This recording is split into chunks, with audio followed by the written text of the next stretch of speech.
found AHO Radio.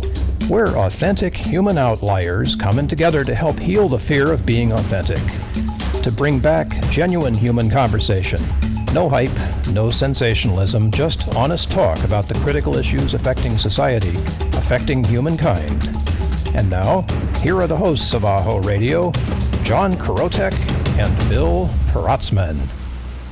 And we're rolling into another Poetry Corner this happy Friday, the 22nd or so of May. And Bill Protzmann here along with John Krotec. Hey, John, how you doing?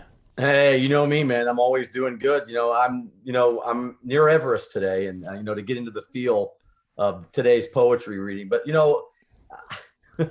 probably safer on top of Everest it is now in some cities in the world. So, boy, isn't that right?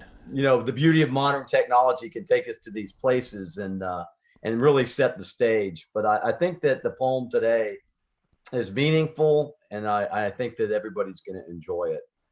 Let's talk about it. I know you gave me the title of Man Riseth. What's up with Man Riseth? Well, let me read it, and then we'll talk about it. But I just want to get in the feel. I climbed for a little over 12 years, high altitude climbing down in South America, and I learned a lot on those mountains. And what I learned mostly is that mountaineering, much like life, is whoever suffers the best. Pain is something that's part of our existence here as humans. And rather than try to distract ourselves with engineered bliss, maybe we ought to just deal with the pain and then move through it. And I think that's a healthier way to respond to it. I like it. Even in today's day and age with what's going on with this current pandemic. But let me read this. Man riseth. I stretch as far as the eye can see. Solid granite, reaching up, disappearing into the clouds. I seek the heavens. Rain, sleet, snow, wretched heat from the sun. Strong winds howl through my ravines. Boulders the size of dinosaurs fall from my sides. What matter? I endure. I cannot hide. I am exposed to God for all to see. Remnant solid glaciers hang on me, proud moraines, rocky ridgelines. My crevasses, crystalline blue, cut me deep at my core.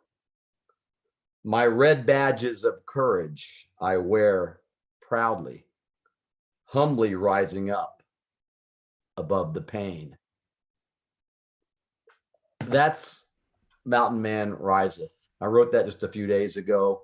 Trying to get into the feel of, what pain's all about, what mountaineering is all about. And, these mountains, these behemoths that are covered with glaciers that are 10,000 years old or older, they just keep pushing. They keep pushing through the clouds, up and up and up and up, solid granite. And, what they go through, all of the weather and the things that happen all around the sides to the summit. There's only one summit. Well, some mountains have multiple summits, but there's tons of ridge lines and there's lots of valleys. And the only way to reach the summit, as mountaineers know, or anybody that's a mountain climber, you have to go through a lot to get there. You go through a lot, but the mountain goes through a lot. And I think that's kind of how our lives are these days. Yeah, I feel the force that's pushing me forward, pushing me up, and how I'm getting like shoved against obstacles where I don't have an opportunity to turn away from them. And they're going to scrape me and they're going to cut me and actually push me, force me into this passage that I have to go through. And I feel all of that happening in the poem. It's like being on a rope team. I've been asked, what's it like being on a rope team? And, you're out there with these other outliers, mountaineering outliers, right? Not many people are up there. And of course, above the dead zone, the humans don't really belong up there. Nothing lives there. Hence they call it the dead zone. But you're there with a group of individuals, much like us outliers, and you've got one mission to make the summit. And you really don't know what's going to happen, no matter what happens on any given climbing day. You tend to get up before midnight, you tend to get up to the summit as quick as you can on summit day. Usually it's a 24-hour day because you're not sleeping, and you get up there and you get down before the glacier starts to break up with the sun. And when you stand on the ground and you see the curvature of the earth, but you're not flying, there's a certain transcendence that takes place. And the mountaineers who have experienced that understand where it's coming from. But you can also have that transcendence in our day-to-day living, by coming to grips with the awe and the majesticness. Is that a word? Majesticness? The majesty of what living life is all about. Regardless of whatever we go through, you said, Bill, I feel myself pushing, through life and through the poem. Regardless of what we go through every day in our lives, we are resilient. And when we understand that we can overcome anything, because it's really between the ears, when we understand this, then it makes each day that much more worth living. And mountaineering taught me that. And I really miss those moments on the mountains. I've tried to capture it here on AHO Radio, with a video backdrop, but I also wanted to capture it in words. And so anybody listening, if you look at yourself as a mountain, a solid piece of human granite, you can weather any storm. It's all about resilience and a belief in yourself that, holy cow, I've got this. And that's kind of what I wanted to say in the poem. I think I got it. What I'm hearing you say is, through the poetry as well as through your own explanation and personal experience, is that if you practice summiting a mountain, that builds in qualities that you can use anywhere you need to encounter hardship. And I'm saying that purposefully, anywhere you need to encounter hardship, because hardship isn't going to leave us alone. I mean, we live in a universe of entropy. It's just getting, worse and worse out there. Chaos is a fact. So if you've got practice, that's going to carry you through when the hardship happens. Almost to the place where you start to go out and look for it. Like mountaineers they look for the next highest peak, right? Where can I climb next? It's like that, but in real life, here on the flats, and the rest of the world with all of us, what's my next summit look like? What's the next opportunity? What's the next hardship? Yeah, and you said that so succinctly and real. It's true. Hardships are not going to leave us alone. It's a fact of life. One thing that we can be sure of is that change and hardships will certainly come our way. It's kind of like the yin and the yang. Every time you're up, to know up is to know the down. There's going to be a down. Every time we're up, there's a down. And I saw this, we could say this about mountain climbing.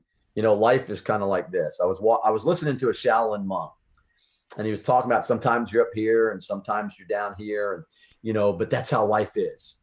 It's dire straits when you're in the bottom, and it's really ecstatic and ecstasy when you're at the top. But he says the drastic changes between the mood swings is what keeps us frazzled. And so the Shaolin monk says, if you live life like a spinning wheel, okay, there's an uptick, there's a downtick, then your life will not be so frazzled. You'll come to expect the good times and savor them. And you also expect and savor, as odd as it sounds, the painful times too, because when you're in pain, the good is coming too. And I've always said that, embrace, we used to say this, I didn't make this up. And I know you've heard this and people that have listened, embrace the suck. I used to wonder, why the heck are we digging this entrenchment, right? And, out here in the middle of the sun, in the middle of the desert, right? And then, if there's an incoming shell and it explodes, all that digging is going to protect you. So embrace this now. Of course, that was just in training, but still, I think life is like that. If we spend, and I said this at the outset, if we spend time seeking distractions from the moments we feel pain, Yeah. how long is that gambling addiction going to help? No, not going to work out, man, because if you're going to live an authentic life, you can't ignore the part of you that wants to say, I don't like this. Yeah, you know what? You don't like it. It's hard work to get to the top of a mountain, and it's really hard work. It's life threatening. You could die up there, but you do that because you know the other side, right? You know the benefits that's going to come from that, and that's living the authentic life. It's embracing both sides without judging either one, and just saying, bring it all on. Yeah, exactly. And people do die up there. When I was in Aconcagua in Argentina the week before, 2 French climbers had been killed in a rock fall.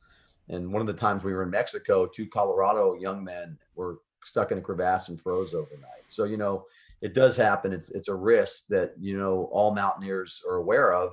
And it also goes back to risk management. How much risk are you willing to avoid or have an aversion to, and manage what you're trying to do to feel real, I guess, the sphere of authenticity that AHO is trying to address. And yeah, the one thing for certain, Bill, and this, everybody knows this, we're all going to die someday. This physical body is going to give up the spirit of John and the spirit of Bill. I don't know how it's going to happen. I hope it doesn't happen too soon. But at the same time, we talk about fear. I am prepared as much as I can be, because you never know, for that moment. And I've read in so many books about this fear of dying that keeps so many of us from living a life of fulfillment. And, this is not a show about death. This is a show about authenticity in life. And the spirit of John, if I ever publish that poem, will go on forever. And that's kind of what I think we tend to do. We think about our longevity or how much time we got. And all I know is this: if you're living in fear, you're not living your life, whatever that fear may be. And, the physiological things about what fear does to us, with the hormonal increases and, it's not healthy. But it is healthy to embrace it and get through it. It never gets any better. It only gets different, as we move through that. Well said. Well said. You want to read it one more time for us? Yeah, I think it's a good idea. Yeah.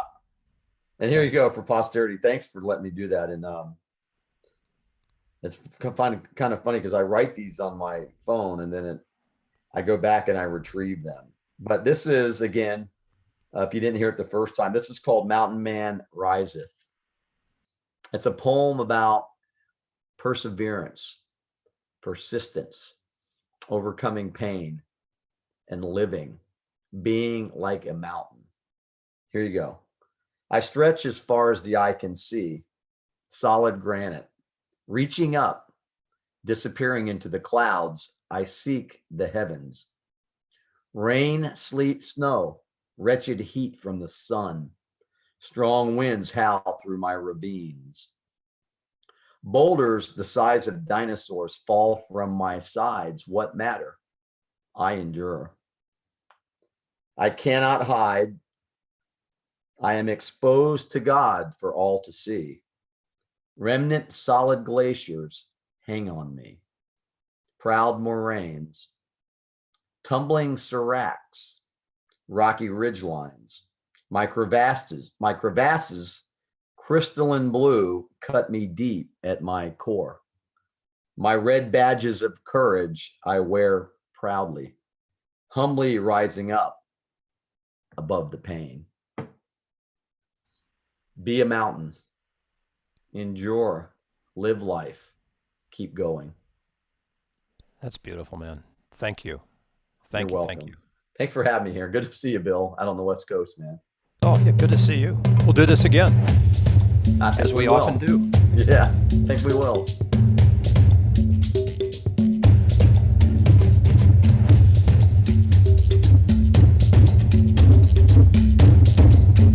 you for joining us on this episode of AHO Radio. Information we mentioned is probably in the show notes, but if we missed anything, please let us know and we'll get it added for you. Subscribe to the AHO Radio channel on YouTube to stay connected, and, as always, we wish you health, success, and significance. AHO! AHO!